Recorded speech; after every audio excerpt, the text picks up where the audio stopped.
wow. Ooh, that's a good question.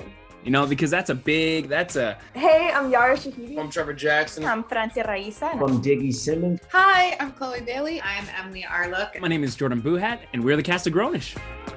What was the hardest thing you had to tell your family?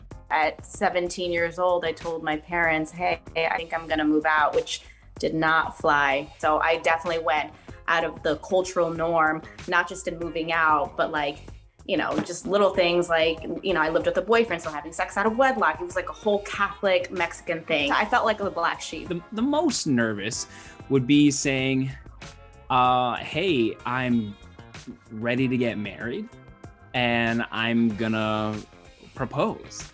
What about going solo without Halle? Well, it was never like that. I think, you know, it just happened naturally when Halle got Little Mermaid and went overseas for 2 years. So it was never like a we're separating thing. It was just, I'm here in LA, I should do something with myself, and that's why I did music. So it was never like a separate. I think you have to see them on set to be like, the support that's shown online is so genuine in terms of watching two people so excited for each other.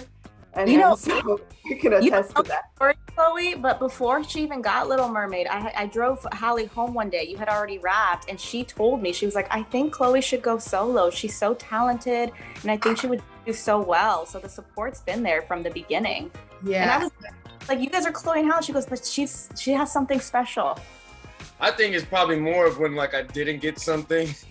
Like if I told my family I auditioned like for a big movie and they're all excited and I'm like, yeah, that didn't happen. So that's probably one of those I'm like, I know they were excited. My grandma's the worst, so I can't tell her unless I for sure got it because she tells all her church friends, everybody, you know, and then she's like, what happened, baby? I'm like, Grandma, it's done.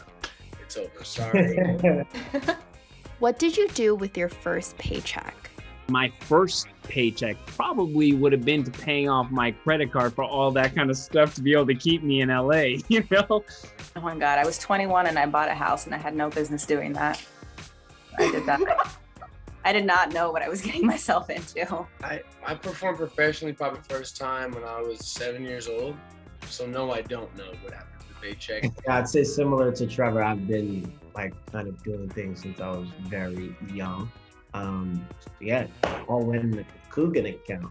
That's what they call it. Into the Coogan. What did you do when you finally got your Coogan account money? How about that? I feel like me buying a car this season was the closest I've gotten to like big actor purchase. We were very proud of you. I've been begging Yara since I met her to get her license.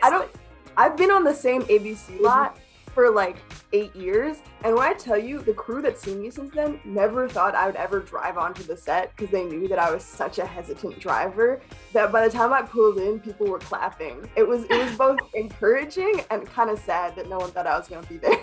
What do you wish you knew at 16? That it was okay to put myself first.